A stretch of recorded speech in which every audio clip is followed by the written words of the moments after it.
الحمدللہ وکفی وسلام علی عبادہ الذین اصطفیٰ اما بعد. ڈیئر اسٹوڈنٹ، السلام علیکم ورحمۃ اللہ وبرکاتہ. اسلامیات کلاس 9th لیکچر نمبر ہمارا آج 19 ہے. سورہ انفال ترتیب سے چل رہے تھے. 69 آیات ہو چکی تھی. آج ہم نے 70 آیت جو ہے وہ شروع کرنی ہے. تو آئیے ہم شروع کرتے ہیں. اعوذ باللہ من الشیطان الرجیم، بسم اللہ الرحمن الرحیم. یا ایھا النبی قل لمن فی ایدیکم من الاسری. کیا ہے؟ یا ایھا النبی قل لمن فی ایدیکم من الاسری ان یعلم اللہ فی قلوبکم خیرا یؤتکم خیرا مما اخذ منکم ویغفر لکم اللہ غفور الرحیم. یا ایھا النبی، اے پیغمبر صلی اللہ علیہ وسلم، یا اے نبی صلی اللہ علیہ وسلم، قل لمن فی ایدیکم من الاسری، جو قیدی تمہارے ہاتھ میں گرفتار ہیں ان سے کہہ دو، ان یعلم اللہ فی قلوبکم، اگر اللہ تمہارے دلوں میں نیکی معلوم کرتا ہے، بھلائی دیکھتے ہیں، تو یؤتکم خیرا مما اخذ منکم، جو تم سے چھن گیا ہے اس سے بہتر تمہیں عطا فرمائیں گے. کیا ہے؟ یؤتکم خیرا، تم کو بہتر عطا کریں گے، مما اخذ منکم، وہ جو تم سے چھن گیا ہے، ویغفر لکم، اور تمہارے گناہ معاف کر دیں گے. واللہ غفور الرحیم، اللہ بخشنے والا مہربان ہے. کیا ہے؟ یا ایھا النبی، اے پیغمبر صلی اللہ علیہ وسلم، قل لمن فی ایدیکم من الاسری، کہہ دیجئے وہ جو تمہارے ہاتھ میں قیدی گرفتار ہیں، ان یعلم اللہ فی قلوبکم خیرا، اگر اللہ تمہارے دلوں میں بھلائی کو دیکھ لیتے ہیں، اگر اللہ تمہارے دلوں میں نیکی کو معلوم کر لیتے ہیں، یؤتکم خیرا مما، تو تمہیں بہتر عطا کریں گے، مما اخذ منکم، وہ جو تم سے چھن گیا ہے، ویغفر لکم، اور تمہیں معاف کر دیں گے. واللہ غفور الرحیم، اللہ بخشنے والا مہربان ہے. یعنی جو قیدی بن کر آئے تھے، پیغمبر صلی اللہ علیہ وسلم کے ہاں گرفتار تھے، ان کے متعلق یہ آیت ہے کہ ان کو کہا جا رہا ہے کہ اگر اللہ تمہارے اندر نیکی دیکھتے ہیں، بھلائی کو دیکھتے ہیں، یعنی تم ایمان کی دولت سے مالا مال ہو جاتے ہو، تو جو تم سے چھن گیا ہے اللہ تم کو ان سے بہتر بھی عطا فرمائے گا اور تمہیں معاف بھی کر دے گا. کیوں؟ اللہ بخشنے والا مہربان ہے. آگے فرمایا وَإِن يُرِيدُوا خِيَانَتَكَ، اور اگر یہ آپ سے خیانت کرنا چاہتے ہیں، دھوکہ کرنا چاہتے ہیں، وعدہ خلافی کرنا چاہتے ہیں، اگر وہ چاہتے ہیں آپ سے خیانت کریں، فقد خان اللہ من قبل، یہ اللہ سے پہلے بھی خیانت کر چکے ہیں، فَأَمْكَنَ مِنْهُمْ، اللہ نے ان کو تمہارے قبضے میں کر دیا. واللہ علیم حکیم، اللہ جاننے والا حکمت والا ہے. کیا ہے؟ وَإِن يُرِيدُوا خِيَانَتَكَ، اگر وہ آپ سے خیانت چاہتے ہیں، یعنی جو آپ کے قبضے میں، فقد خان اللہ من قبل، یہ تو اللہ سے پہلے بھی خیانت کر چکے ہیں، فَأَمْكَنَ مِنْهُمْ، تو اللہ نے ان کو تمہارے قبضے میں کر دیا. واللہ علیم حکیم، اللہ جاننے والا دانا حکمت والا ہے. ان الذین آمنوا وہاجروا وجاہدوا باموالہم وانفسہم، ان الذین آمنوا، بے شک وہ لوگ جو ایمان لائے، وہاجروا، اور ہجرت کی، وجاہدوا باموالہم وانفسہم فی سبیل اللہ، اللہ کے راستے میں اپنے مال اور جان سے لڑے، جہاد کیا، یعنی اور جہاد کیا اپنے مال اور جان سے، فی سبیل اللہ، اللہ کے راستے میں. والذین آووا ونصروا، اور وہ لوگ جنہوں نے ہجرت کرنے والوں کی مدد کی، آووا ونصروا، جنہوں نے ان کی مدد کی، ان کو ٹھکانہ دیا. اولئک بعضهم اولیاء بعض، ان میں سے بعض کے دوست ہیں. کیا؟ ان الذین آمنوا، بے شک وہ لوگ جو ایمان لائے، وہاجروا، اور ہجرت کی، وجاہدوا باموالہم، اور اپنے مال اور اپنی جان سے اللہ کے راستے میں جہاد کیا. والذین آووا ونصروا، اور وہ لوگ جنہوں نے ہجرت کرنے والوں کی مدد کی، ٹھکانہ دیا. اولئک بعضهم اولیاء بعض، ان میں سے بعض کے رفیق ہیں، ان میں سے بعض کے دوست ہیں. یہ تو وہ تھے ایمان لائے، ہجرت کی، اور اللہ کے راستے کے اندر اپنے مال سے بھی جان سے بھی جہاد کیا، ان کے بارے میں کہا جا رہا ہے. اور وہ لوگ جنہوں نے ان کو ہجرت کرنے والوں کی مدد کی، یہ ان میں سے بعض کے دوست ہیں. لیکن ان میں بعض وہ لوگ ہیں ان کے متعلق بتا رہے ہیں کہ والذین آمنوا، وہ لوگ جو ایمان لائے، ولم یہاجروا، لیکن ہجرت نہیں کی، ما لکم من ولایتہم من شیء، تمہارا ان سے کوئی ساروکار نہیں، کوئی تعلق نہیں، حتیٰ یہاجروا، یہاں تک کہ وہ بھی ہجرت کر کے، ایمان تو لے آئے ہیں لیکن جب پیغمبر کی ذات ہجرت کر کے مدینہ چلی گئی تو وہ لوگ جب تک ہجرت نہیں کریں گے تمہارا ان سے کوئی واسطہ نہیں۔ ہاں اس کے علاوہ وَإِنِ اسْتَنْصَرُوكُمْ فِي الدِّينِ، اگر وہ تم سے مدد طلب کرتے، استنصروا معنی مدد طلب کرنا، اگر وہ تم سے مدد طلب کرتے ہیں دین کے معاملے میں، فَعَلَيْكُمُ النَّصْرُ، پھر لازم ہے تم پر ان کی مدد کرنا۔ کیا؟ اگر ایمان تو لائے تھے لیکن ہجرت نہیں کی، اب جو ہجرت کر کے آنے والے تھے انہوں نے ان کے ساتھ کوئی سروکار نہیں، یہ تو کہہ دیا، لیکن اگر وہ دینی معاملات کے اندر ان کو کوئی نقصان پہنچانا چاہتا ہے تو وہ اگر ان سے مدد طلب کرتے ہیں، جو ہجرت کر کے ان سے مدد طلب کرنا چاہتے ہیں تو فَعَلَيْكُمُ النَّصْرُ، پھر مدد کرنا لازم ہوگا۔ ہاں إِلَّا عَلَىٰ قَوْمٍ بَيْنَكُمْ وَبَيْنَهُمْ مِيثَاقٌ، مگر ایسی قوم کہ تمہارے درمیان اور ان کے درمیان ایک صلح، عہد ہو چکا ہے، معاہدہ ہو چکا ہے، اس کے اندر آپ شرکت نہیں کر سکتے۔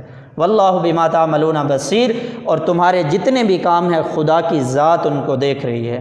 کیوں کہا جاتا ہے نا لا تدرک الابصار وہو یدرک الابصار وہو اللطیف الخبیر، یعنی اللہ باریک بین خبر، سب کچھ اس کے سامنے ہے۔ واللہ بما تعملون بصیر، تمہارے سب عملوں سے اللہ کیا ہے؟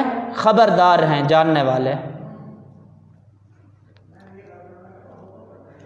ایک دفعہ دوبارہ دیکھ لیں، یا ایھا النبی، اے پیغمبر صلی اللہ علیہ وسلم، قل لمن فی ایدیکم من الاسریٰ، جو قیدی تمہارے قبضے میں گرفتار ہیں ان سے کہہ دیں، ان یعلم اللہ فی قلوبکم، اگر اللہ تمہارے دلوں میں بھلائی کو دیکھے گا تو تم کو بہتر عطا کرے گا وہ جو تم سے چھن گیا ہے، وَيَغْفِرْ لَكُمْ، اور تمہیں کیا کر دے گا؟ معاف کر دے گا، واللہ غفور رحیم، کیونکہ اللہ بخشنے والا مہربان ہے۔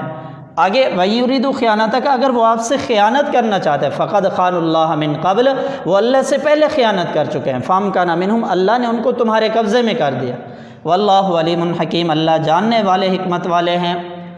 ان الذین آمنوا وہاجروا، بے شک وہ لوگ جو ایمان لائے اور ہجرت کی اور اپنے مال اور جان سے اللہ کے راستے میں جہاد کیا، والذین آووا ونصروا، اور وہ لوگ جنہوں نے ان کو ٹھکانہ دیا یعنی مدد کی، ان میں سے بعض کے دوست ہیں۔ والذین آمنوا ولم یہاجروا، اور وہ لوگ جو ایمان تو لائے ولم یہاجروا لیکن ہجرت نہیں کی، ما لکم من ولایۃ من شیء، تمہارا ان سے کوئی سروکار نہیں، کوئی تعلق نہیں، حتیٰ یہاجروا، یہاں تک کہ وہ بھی کیا کر کے آئے؟ ہجرت کر کے آئے۔ وَإِنِ اسْتَنْصَرُوكُمْ فِي الدِّينِ، اگر وہ تم سے مدد طلب کرتے ہیں دینی معاملات کے اندر، فَعَلَيْكُمُ النَّصْرُ، تو تم پر لازم ہے مدد کرنا، إِلَّا عَلَىٰ قَوْمٍ بَيْنَكُمْ، مگر تمہارے درمیان اور اس قوم کے درمیان کوئی عہد نہ ہو، معاہدہ نہ ہو، واللہ بما تعملون بصیر، اللہ تمہارے سب عملوں سے خبردار ہے، جاننے والا ہے۔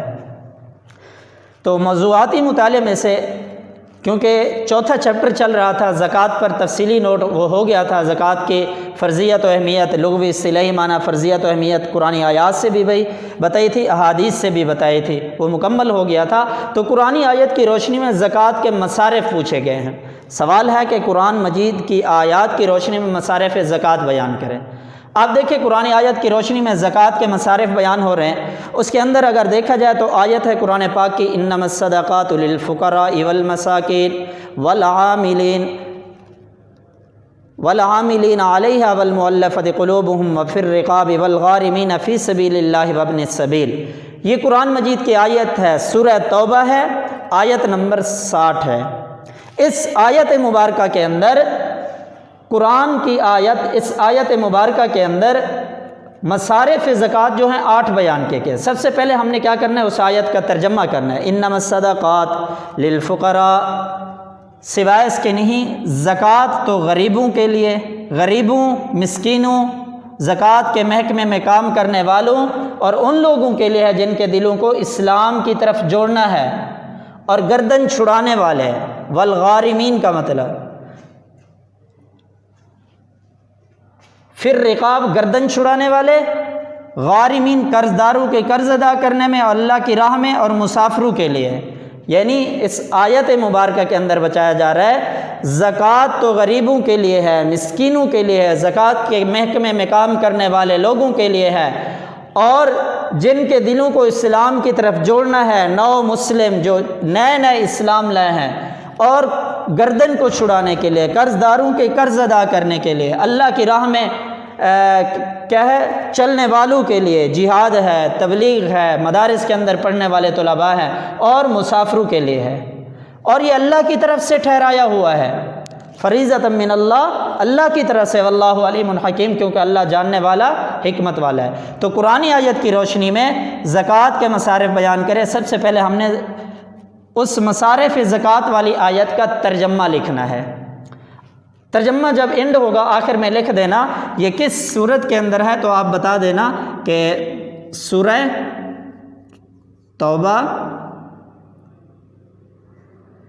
آیت نمبر 60، سورہ توبہ آیت نمبر 60 ہے، یہ آپ نے ترجمہ لکھنا ہے۔ ترجمہ لکھنے کے بعد آپ نے یہ ہیڈنگ دینی ہے، اس آیت کی روشنی میں مصارف زکوٰۃ کتنے بیان ہوئے ہیں؟ وہ 8 ہیں۔ وہ میں نے یہاں پر ایک جو 8 مصارف بنتے لکھ دیں: فقراء، مساکین، عاملین، تالیف قلب، رقاب، غارمین، فی سبیل اللہ، ابن السبیل۔ آپ دیکھیں اس آیت کی روشنی میں مصارف زکوٰۃ کتنے ہوئے؟ 8 ہوئے۔ تو ان میں سب سے پہلا جو مصرف ہے وہ کیا ہے؟ فقراء۔ فقراء کو اگر دیکھا جائے فقیر کی جمع ہے، اور فقیر ایسے شخص کو کہتے ہیں جس کے پاس ضروریات پوری کرنے کے لیے جس کے پاس اپنی ضروریات پوری کرنے کے لیے مال تو نہیں۔ فقراء فقیر کی جمع، فقیر کے ایسے شخص کو جس کے پاس ضروریات پوری کرنے کے لیے مال تو نہیں ہے، ناکافی ہے، لیکن تنگ دستی میں وہ اس کا گزر ہوتا ہے۔ اور مساکین مسکین کی جمع ہے، ایسے شخص کو کہتے ہیں جسے ضروریات پوری کرنے کے لیے مال تو نہیں ہے، لیکن وہ کس وجہ سے لوگوں کے سامنے ہاتھ نہیں پھیلاتا کہ مال تو نہیں، لیکن وہ خودداری کی وجہ سے لوگوں کے سامنے ہاتھ نہیں پھیلاتا، اس کو مسکین کہتے ہیں۔ فقراء، مساکین۔ فقراء کسے کہا؟ کہ ایسا شخص جس کے پاس ضروریات کے لیے، اپنی ضروریات پوری کرنے کے لیے مال تو ناکافی ہو، لیکن تنگ دستی میں وہ گزر ہوتا ہو۔ مساکین مسکین کی جمع ہے، ایسے شخص کو کہتے ہیں جسے ضروریات پوری کرنے کے لیے مال تو نہیں ہے، لیکن خودداری کی وجہ سے دوسرے لوگوں کے سامنے وہ کیا نہیں کرتا؟ ہاتھ نہیں پھیلاتا۔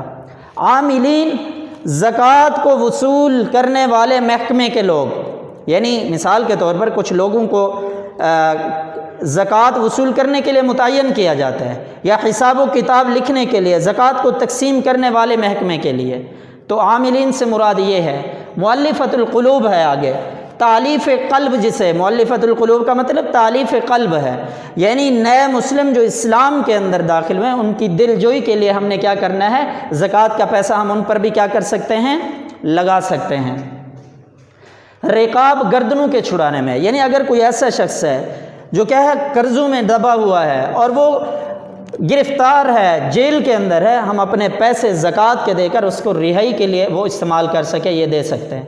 غارمین، قرض دار مقروض جو ہیں، یعنی ایسا شخص ہے کہ وہ اب اس پر اتنا قرض آ گیا ہے کہ وہ قرض ادا کرنے کی ہمت ہی نہیں کر سکتا، اب وہ پریشان ہے، تو ہم زکوٰۃ کا پیسہ جو نکالیں گے اس آدمی کو دے دیں تو یہ اس کے لیے بھی جائز ہوگا۔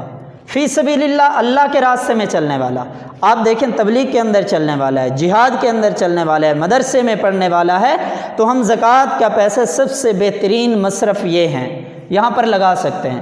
ابن السبیل، مسافر، آپ دیکھیں ایک مسافر ہے، جب گھر سے نکلا، گھر سے نکلتے ہوئے ماشاءاللہ اس کے گھر کے اندر بہت کچھ ہے، صاحب نصاب ہے، حیثیت سب کچھ ہے، لیکن ماشاءاللہ وہ وہاں سے سفر کر کے، میں آپ کو بتاتا ہوں، جیسے میں تلا گنگ کے اندر رہتا ہوں، تلا گنگ کے ماشاءاللہ اتنے باشعور لوگ تھے کہ جب وہ آیا گاڑی سے ابھی اترا ہی نہیں تھا، نیچے ہوٹل پہ گیا تو ہوٹل کے پہ بیٹھے ہوئے کسی نے ڈاکہ ڈال دیا، کسی نے جیب کاٹ دی، ماشاءاللہ اچھے لوگ تھے، اس وجہ سے انہوں نے ان کی کیا کر دی؟